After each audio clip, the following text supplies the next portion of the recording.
Hoje a gente veio falar sobre a paleontologia em T. Aí tem esse gráfico aí, paleontologia em T, onde vai falar, né? De baixo para cima, eu vou clicando aqui e vocês vão vendo aí. Então aqui, essas setinhas aqui embaixo, né? Deixa eu aumentar aqui. Essas setinhas aqui embaixo, elas vão falar sobre a radiação, né, do aumento de radiação no sentido de aumento de variabilidade taxonômica, né, subespeciação. E vocês vão ver essas linhas finas, primeiro que aqui ó, surge repentinamente as espécies, a explosão cambriana. Ah, mas a bactéria surgiu lá há 3,5 bilhões de anos, isso é outro assunto. Pode ter havido lixiviação, que é a penetração de formas minúsculas, né, lá para o interior das rochas, para as camadas mais de baixo. Então, a gente não considera essa possibilidade de 3,5 bilhões de anos por dois motivos, que pode haver lixiviação e também os métodos de datação estão errados. A gente tem um outro vídeo falando sobre isso, mostrando que os métodos de datação de altas escalas estão errados, erradíssimos, por mais de 100 motivos, e um motivo é bem frontal em relação ao que a gente tem defendido sobre a capacidade de fusão em altíssimas temperaturas, que está sendo agora um experimento no equipamento Tokamak. Mas, bom, isso é outro assunto. O interessante em termos de paleontologia é observar o surgimento repentino de várias formas de vida, né? Chamada explosão cambriana. Isso combina muito mais com a ideia criacionista, né? de que as espécies apareceram nas suas formas básicas no momento só. Depois, no registro fóssil, elas se repetem. Então, aí vem, daí que vem essa questão do T, porque elas se repetem aqui, né, de forma sem se variabilizarem, e vão se variabilizar apenas na parte superior, ou seja, a partir das camadas superficiais, ou seja, na biodiversidade atual. Então vai se repetindo, é chamado isso em ciência de estase morfológica, né? Aqui vai se repetindo, repetindo, repetindo, e em várias camadas, porque, por exemplo, se uma espécie está intercalada por milhões de anos, e nesse meio de milhões de anos tem uma grande catástrofe no meio que mudou o ambiente, logicamente que a amostra fóssil seguinte devia estar bem modificada, e não é isso que acontece, né? Bom, explicando um pouco mais essa situação, tá? A gente tem aqui, por exemplo, o gráfico que eu fiz há muito tempo atrás, da paleontologia em T. Eu fiz não, foi o Jack que fez para mim, eu apenas esbocei e ele fez o gráfico no CorelDRAW para mim. Então essas linhas pontilhadas, elas vão falar também essas linhas pontilhadas que você está vendo aqui, ó, tá vendo? Vão falar da radiação ou da variabilização taxonômica que deveria haver logo após cada extinção em massa e que não existe. Essa variabilização ela vai haver aqui em cima, só nas camadas superficiais. Ou a partir do Pleistoceno, ou às vezes quando a camada está aqui, porque às vezes você não tem uma constância em termos de sobreposição de camadas. Às vezes a primeira camada superficial ela já é uma camada inferior. Isso é explicado pelo criacionismo, que a formação das camadas se deu como o rastro, né, de transgressões e regressões marinhas. Por isso que elas estão em plano paralelo, sem haver erosão entre elas.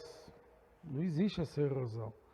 Então, existe às vezes um sanduíchezinho assim, bem suavezinho, demonstrando pouco tempo e pouca sedimentação intercamadas. E essas camadas, às vezes, estão sendo carregadas, são taxas de sedimentação altíssimas que vão segregando automaticamente conforme suas composições físico-químicas. Então, vai haver, e também conforme a localidade do sedimento. Então, vai haver uma separação. Por isso que a gente tem muitas minas, né, de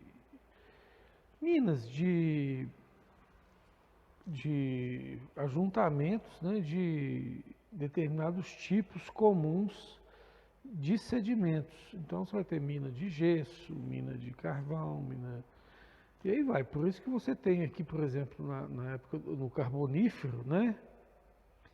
Você tem, muito ajuntamento de sedimentos de origem vegetal, carbônica, né? E você não vai ter isso em outras camadas. Sinal de que nas outras camadas, por exemplo, os dinossauros imensos que deviam comer muita planta, né? Estavam passando fome? Não, eles não estavam passando fome.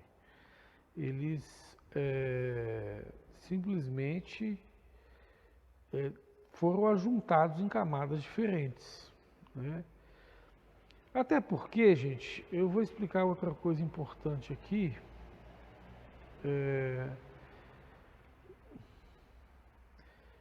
Aqui é um outro gráfico também muito importante mostrando a baixa variabilização. Isso aqui, quando se for olhar nas camadas recentes, isso aqui faz assim, ó, entendeu? Variabiliza. Nós temos hoje em torno de 9 milhões de espécies. Mas no registro fóssil não, fica assim.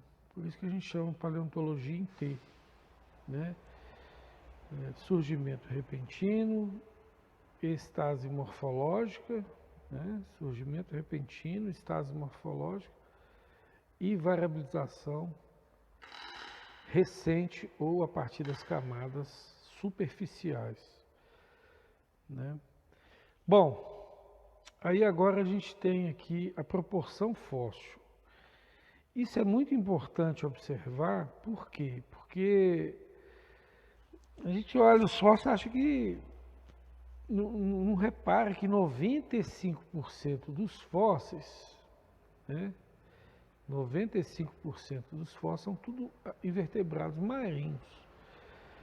Depois fósseis de algas e planta 4,75. 0,23 fósseis terrestres e aquáticos, insetos.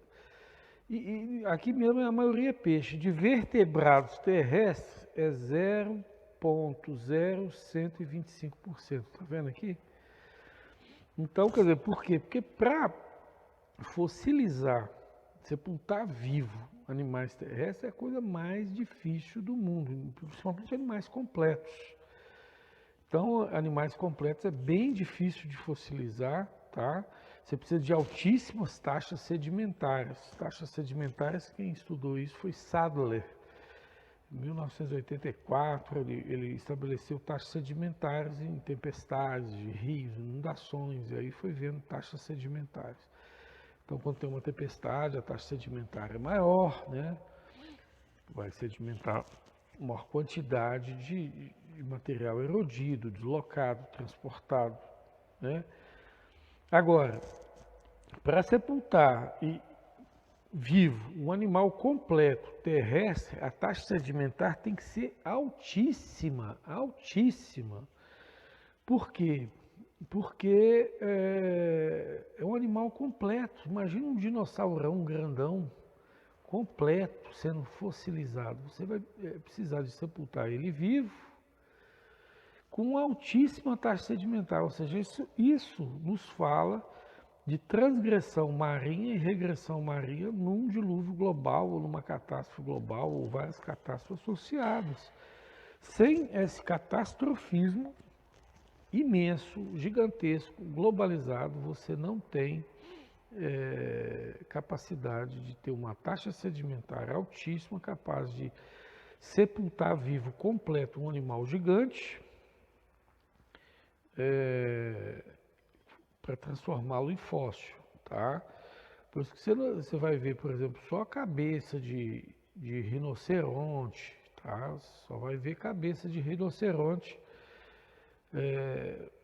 em estado de fossilização hoje. Você não vai ver o animal completo, né? Você só vai ver a cabeça, só. Girafa, a mesma coisa, e assim vai. Elefante. Então, as taxas sedimentares para fossilizar um animal terrestre gigante completo tem que ser muito alto. Por isso que a gente destaca que os fósseis é uma quantidade pequena de quantidade de animais terrestres que a gente tem na natureza. Vai ter bem pequenininho. Por quê? Porque animais que ficam em cima sobrevivem mais a uma catástrofe. Agora, os que ficam lá embaixo, aí esses aí vão sofrer muito mais. Igual a gente tem também esse gráfico aqui, ó, deixa eu ver se eu acho ele aqui. É esse aqui, ó. Esse gráfico, ele é muito bom, porque ele mostra que os animais que estão embaixo, eles recebem maior carga, né, sedimentar. Aqui, ó. Eles recebem maior carga sedimentar e vão se extinguindo a nível de família.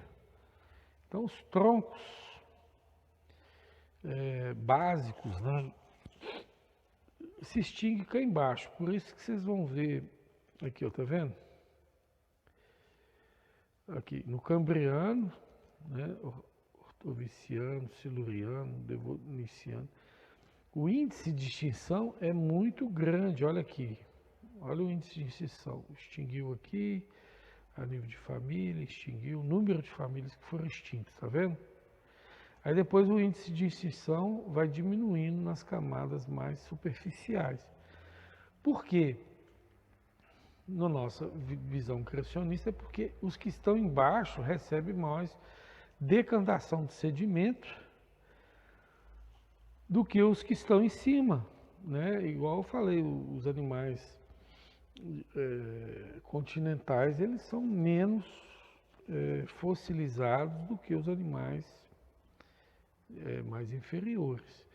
Aí as camadas que estão aqui, que estão lá em cima nos Andes, isso aí se deu pelo soerguimento póstumo, né?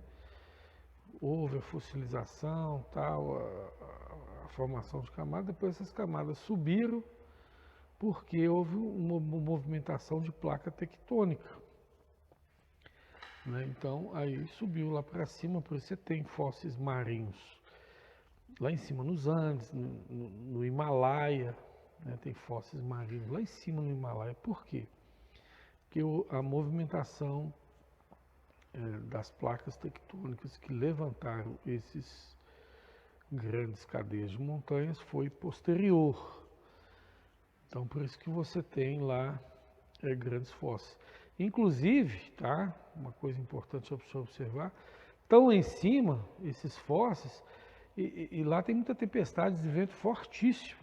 Já teria erodido esses fósseis, essas camadas sedimentares lá de cima, se tivesse muito tempo, ou seja, demonstrando que o soerguimento das placas tectônicas tem pouquíssimo tempo, tá?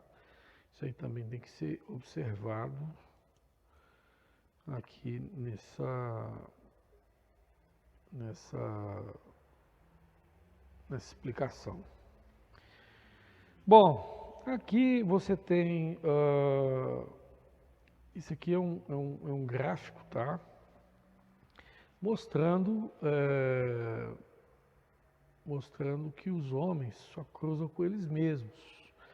Então o pessoal pegou várias espécies diferentes e foi cruzando. Aí anatídeos, 150 espécies diferentes, tem cruzamentos artificiais, gera início de embrião, às vezes gera híbridos, às vezes gera férteis, né? Mas entre homem e chimpanzé, gente, homem orangotango, homem e gorila, não dá nem início de embrião. Já fizeram mais de 1 trilhão de testes esses evolucionistas aí, porque acertar o gol para eles era fazer essa demonstração. Não conseguiram, porque não tem emparelhamento cromossômico capaz de gerar início de embrião. Porque o gene do chimpanzé, e do homem, que eles falam aí que é 96% semelhante, essa semelhante, ela não existe, existe morfologicamente, só que a ciência vai avançando, demonstrando que o gene é uma entidade, é uma caixa preta. Cada gene manifesta de uma maneira diferente, de uma, de duas, de três, de quatro, cinco, seis maneiras diferentes você vê o gene manifestando. E 80%, tá, da produção proteica do gene do chimpanzé e do homem são diferentes. Quer dizer, são genes superficialmente semelhantes, mas essencialmente diferentes. E por isso, homem só cruza com homem. Não cruza com chimpanzé, com orangotango, com gorila, nem cruzamentos artificiais dão certo. Mostrando que existe uma descontinuidade sistemática, tá, entre grupos de espécies, anatídeos, canídeos. Então você vê essa descontinuidade sistemática ocorrendo, tanto hoje, né, você não vai pegar alguém da família lá, Canidae, e tentar cruzar com outra família de fazão ou de falcões. Você não consegue fazer, cada grupo está descontinuado do outro, tanto na biodiversidade atual, quanto no registro fóssil, tá? Então você vê aqui, por exemplo, você tem aqui essas plantas com embriões de filete, elas têm cruzamento artificial entre 700 delas, tentilhões 160, né? Cercopithecus, 501 espécies cruzam entre si, equídeos apenas 6. Né? O ganso da bata bifurcada é igual o caso do homem lá, só cruza entre eles. Isso nos dados de 1996, tá? Porque o Scherer e Juncker, e mais de 10 cientistas alemães, publicaram isso aqui,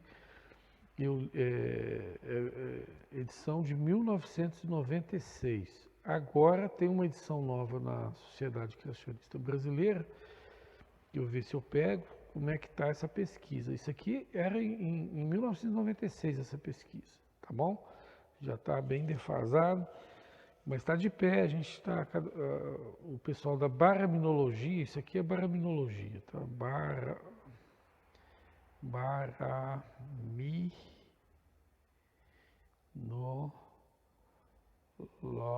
você escreve no Google aí, ó, baraminologia, vai ter esse tipo de abordagem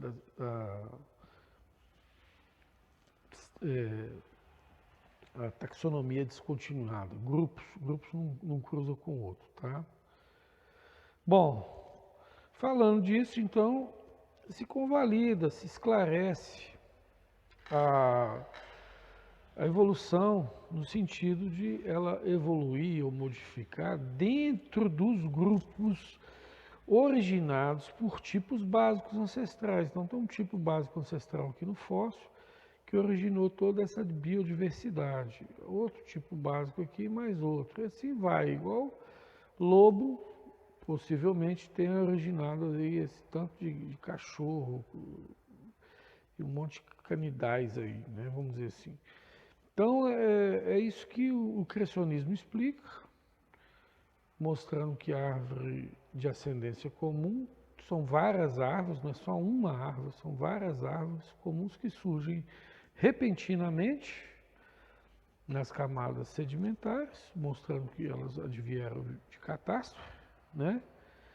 E depois permanecem em estase repetidas, mostrando que foi sepultamento de população e não de espécies intercaladas por milhões e milhões de anos, intermediadas por grandes catástrofes modificadoras do ambiente, que se modificasse muito o ambiente, teria mudado elas. E cá em cima, nas camadas superficiais, que pode ser uma camada depois do Pleistoceno, pode ser depois do Triássico, dependendo da região, você vai ter camadas superficiais A, B, C e D. Então formam um T, vários T's, né? Eu acho que eu vou mudar o nome da tese, paleontologia em T's, que porque fica espelha mais a realidade. Vou até mudar esse nome. Eu estou pensando em mudar, ele já tem dias. Tá certo? Então, o que mais? Aqui o Kurt Wise que fez essa estatística aí, esse cara aqui, ó, o Kurt Wise, até já escrevi para ele, já escreveu para mim, a gente já se correspondeu. Ele é PhD em paleontologia e foi orientado por Stephen Gould, que é considerado um dos maiores, se não o maior paleontólogo dos últimos anos. Então, é dele essas estatísticas, tá? Em Harvard. Então, coisa bem séria. A gente não está falando sobre achismos nossos. A gente está bem referenciado aqui em grandes estudiosos, né? Que a gente vai estudando e verificando. Então é isso. Deixa eu ver se tem mais. Aqui mostra aqui um mapa da China. Mostrando que às vezes a camada superficial está de um jeito, tem outros. E mostra que nesse mapa da China vocês veem que isso aqui é movimentos de marés trazendo muitos sedimentos. Né? Você vê até pelo jeito como a coisa está assim carregada, né? Você vê que são movimentos aquáticos. É a prova do dilúvio. Né? No 274, gente, fontes arqueológicas, além da Bíblia, tá? Falam de um dilúvio global. E eu tenho um outro argumento aí, divergências entre etnias modernas e etnias fósseis, que mostra que o dilúvio global é fato. O que está na Bíblia é verdade. E as datas que eles dão de milhões e bilhões de anos é mentira. Vocês podem apostar nisso. Vou fazer um vídeo só sobre isso. E minha pesquisa, que está junto, estamos junto aí compartilhando com um aluno de tese de doutorado em geocronologia, que vai estar fazendo a tese de doutorado dele. Está muito interessado aí na minha pesquisa. Minha pesquisa teve muita fundamentação de gente que entende muito de geologia, editor-chefe de revista geológica, gente assim que entende mesmo do assunto. A gente, quando falou da nossa tese, né, da tokamak, da fusão através de aumento gigantesco de temperatura, acima de 100 milhões de graus, então, mostrando que o decaimento radioativo pode ter sofrido um aceleramento muito grande e a transformação de elementos estáveis em instáveis. Quando mexe com radiação, a pesquisa é complicada, porque envolve questão de segurança nacional, mas a gente está tentando fazer essa pesquisa e certas informações a gente não pode nem passar muito adiante. Mas dá para provar, pelo menos para quem se interessar, que não existe constante decaimento radioativo e essas técnicas de altas escalas aí nas quais se sustenta a teoria histórica da evolução está totalmente errado. Não tem nada de certo e tem mais de 100 perspectivas datacionais que contradizem ela. Eu cito a mais conhecida, que já foi testada pelo John Baumgarten, que é meu amigo do Facebook, geofísico, é o carbono 14. O carbono 14 evapora com 5.700 anos, a metade dele, né? Metade da metade dele com 11 mil anos. Então, assim, não era para ter nada de carbono 14 em rochas de 200 mil anos, 200 mil anos. E rochas aí de 300 milhões de anos, 500 milhões de anos, se achou carbono 14 em abundância, em diamantes, que são considerados praticamente incontamináveis. A contaminação que pode ocorrer no diamante é ínfima, é pequeniníssima. Então não vai dar carbono 14 em grande quantidade em diamante, nem aqui nem na China, e deu. Então mostrando que essas datações estão todas erradas, estão todas mentirosas, estão todas desatualizadas. Quem está acreditando e fundamentando qualquer declaração em milhões e bilhões de anos está sendo obtuso, não está sendo uma pessoa ampla que dialoga com várias realidades e várias perspectivas. Está dialogando apenas com algumas perspectivas datacionais e elas são contraditórias. E a gente vai fazer um vídeo só sobre isso, tá? Porque isso já mata a questão. Tá? Agora, a paleontologia em T, que é outro assunto, mas que tem a ver, eu apresentei aqui, espero que vocês tenham gostado. Dá um joinha aí se aprendeu alguma coisa. E a gente está lá.